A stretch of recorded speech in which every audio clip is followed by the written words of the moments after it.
Lueroi's Pokemon Black and White Walkthrough, Part 18. Welcome back, ladies and gentlemen. We're here in Nimbasa City, getting ready to take on the 4th gym leader. So, right when we get inside, this nice gentleman's going to greet us and give us some fresh water to make us feel at home, you know, make us feel welcome, because these guys always just give you some fresh water for free, which is always nice, always awesome. Anyways, he mentions this is an electric-type gym, and the puzzle is pretty amazing. Pretty outstanding. I'm just going to come up with random words to make it sound awesome. Fantastic, outstanding, exhilarating, I don't know, whatever. Anyways, yeah, you got these roller coaster carts, and basically you need to take the right paths to work your way up to the gym leader. And every once in a while you got to fight some gym trainers. Not the actual gym leaders, but, you know, just the worthless trainers in the gym. So yeah, like I mentioned, this is an electric-type gym. However, Emolga is a Pokemon you're going to see in here a lot. And Emolga is an electric and flying type, which means everything you know about electric types you can just throw out the window, because these nasty Emolgas just are completely crazy and just mess the whole thing up. So yeah, ground types are normally super effective against electrics, but since Emolga's part flying type, ground isn't going to work, so you need to come up with something different. Rock works pretty well. Ice is also super effective if you happen to have ice through a trade or something, but either way, these Emolgas are annoying because they use Double Team, and anything that uses Double Team qualifies as annoying. But yeah, they're pretty annoying. I mean, at first you might just kind of not have any clue as how to take them out, but eventually you'll probably find something that works pretty well. For me, Boldor's Rock Blasts knock them out in like one hit, so not too big of a problem. But if you don't have a Rock type, you might be in trouble because these things are actually, I don't know, they're harder to take out than you would think. I mean, for a little weak-looking flying squirrel, I mean, you'd think you could knock them out pretty easily, but they can take hits better than you'd think. Of course, if you're using a Boldor like me, you're not going to have any issues. So yeah, we get up to level 27, and that's that. Anyways, a few videos ago, we got the TM for Dig. That's actually going to be pretty helpful in here because that's super effective against all the other electric types that aren't Emolga, so the TM for Dig could come in handy. Anyways, once you step on that panel up there, you can open up the next track. I'm quickly going to switch out Boldor, though. He already got up a level, so we'll give him a rest, put up Palpitoad. But yeah, you basically just need to find all those switches, step on them, and then it opens up a new section of the gym. And get off at the next stop, and we got another trainer to fight. So yeah, that's basically how this thing works. Just go from one stop to the next, fighting trainers, stepping on panels, and eventually you'll get to the gym leader. So, right here we got Rich Boy Cody. So much better than all the other kids because he's a rich boy with his nice clothes and whatnot. Anyways, he's got a Blitzel level 25, so this should be pretty easy for Mr. Toad, my Palpitoad. So we'll give him a Mud Shot. But yeah, pretty much the only Pokemon you find in here are Blitzel and Emolga, so yeah, not too much of a variety, but whatever. I would have liked to see some more electric types, but I guess Nintendo didn't want to show off everything just yet. Anyway, step on the panel there, and you're going to wait for another roller coaster card to show up. And, oh, there it is. I was beginning to think it wasn't going to show up. So yeah, this time a trainer hops off and challenges you right away. So yeah, there we go. Another battle. This place just reminds me of being in an amusement park or something. It's like there's this one ride from Disney World. Oh, what was it called? Like Rock and Roller Coaster or something? I don't know. It kind of reminds me of that. Rock and Roller Coaster. Then I'm always just waiting for like the guy to say, please buckle your seatbelts, keep your hands and feet inside the vehicle at all times. But, you know, they don't even have any safety precautions here in the Nimbasa City Gym. They just put you in the roller coaster and boom, you just go instantly. Like, someone could seriously get injured in this place riding on these roller coasters. Anyways, yeah, another Mud Shot will take this thing out. I guess that's kind of fitting, though, because the Nimbasa City Gym is located in an amusement park right next to a Ferris wheel, so yeah, you got the roller coaster right across the street. Anyways, that trainer went down pretty easily. Alright, so she steps aside, and let's switch up our team one more time here. I want to go back to Boldor for this last trainer up here, because I think the last trainer has another Emolga, so Boldor's proven to be a pretty good option when facing those. So here we go. This time we do some crazy turns, and I think we have like a... Oh yeah, here we go. High-speed drop. Whoo, that was crazy. Anyways, let's step on this panel right here, and that opens up another path, so time for the next roller coaster ride. And yeah, another challenger pops out. So here we go. One last trainer battle before the gym. I don't think it's any harder than the rest. They're kind of all just really easy. But yeah, so let's see who we got here. Who do we got? The Lady Colette.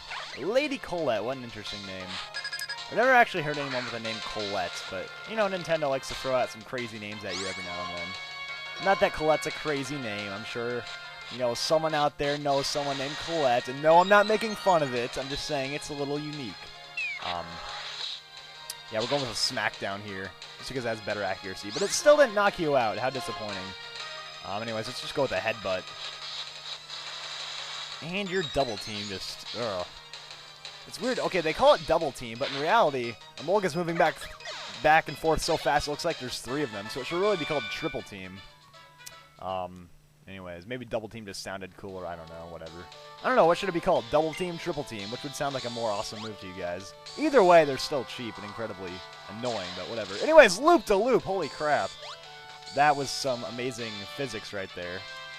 My physics teacher would be trying to explain how that happened, if he was here right now. Anyways, let's heal up here before we fight the gym leader. I'm not going to go back to the Pokemon Center because it would be a waste of my time since we have Super Potions.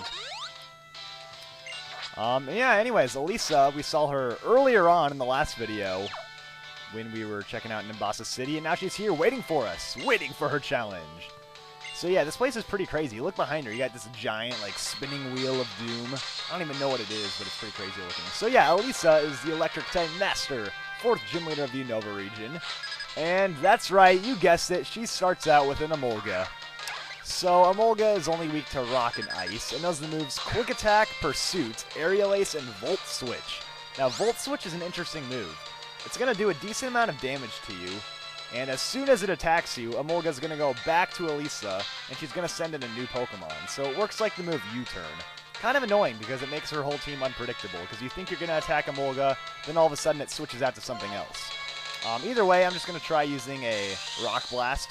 And yeah, here's the move Volt Switch so you can see how it works. She's going to attack me and then go back, so she sends in a new Pokemon.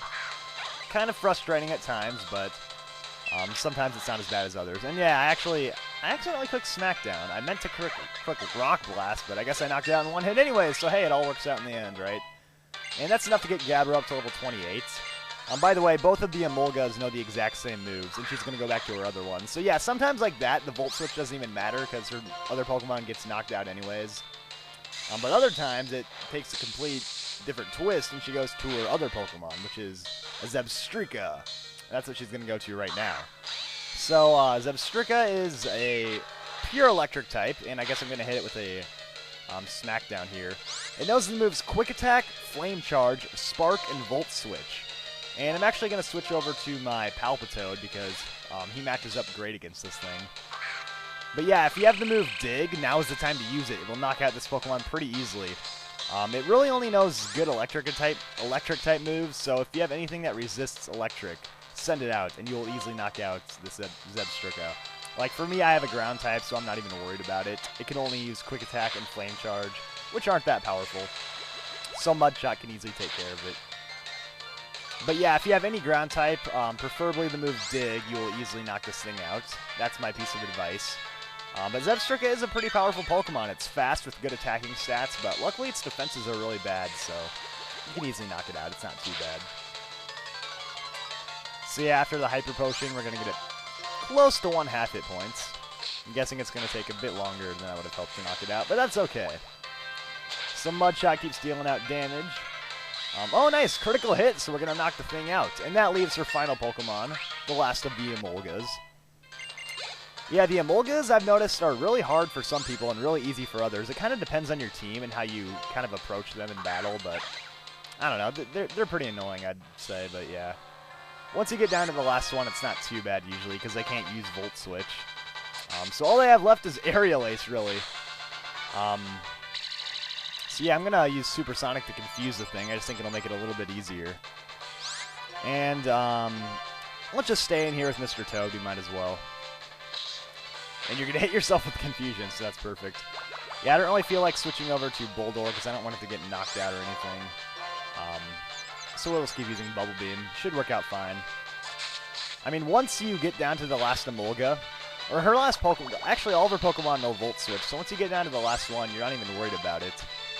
because they can't use the move. Anyways, that was annoying. You got down to 1 hit point, and you're going to heal again. That's stupid. Anyways, we'll just keep bubble beaming away, whatever. It's going to take a while, but Emolga's kind of out of options here. The annoying flying squirrel will definitely go down soon, I promise. And whoa, you actually almost knocked me out, so I guess I better do the smart thing and heal. Otherwise, my Mr. Toad will go down, and no one messes with Mr. Toad, so here, we'll give you that fresh water. See, look what happened, Elesa. You think you're so nice giving out fresh water to all your gym challengers, but then it just comes back to haunt you in the end, and now you're going to lose the battle because of it. How does that make you feel? Yeah, so I guess it's just going to keep using Aerial Ace. Not a big deal. Bubble Beam's going to knock it out. Yeah, water is actually not weak against electric like a lot of people think. It does neutral damage. So yeah, there we go. Not too tough of a gym fight, really. So that's all she's got. After you beat her, you're going to get your 4th gym badge, along with the TM for Volt Switch. So yeah, we are actually halfway done with the gym fights. 4 of the 8, so that's pretty awesome. 4 down, 4 more to go. And yeah, like I said, the TM for Volt Switch, which is the move she used over and over in battle. So I don't know, it's not that amazing to use in the game, just because it's kind of annoying having to switch out all the time if you use it, but, you know, some people like it, I don't know. It's better in competitive fights.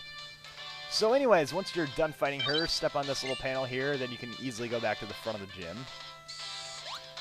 So yeah, that's pretty much it for Nimbasa City. Next time we're going to be heading out to the routes connecting to Nimbasa and moving on with our adventure. And before we do that, though, let's check out this right here. Nimbasa City Pokemon Gym. Certified trainers, Lueroi. Yeah, how awesome is that? So 4 down, 4 more to go. We're halfway towards the Elite Four. I will see you all next time. Holy crap! Sharon and Bianca did not come and confront me after fighting the gym leader. This is like... This is a first. This is the best day ever. Finally, Sharon and Bianca, leave me alone. But I'm sure they'll be back by the next episode.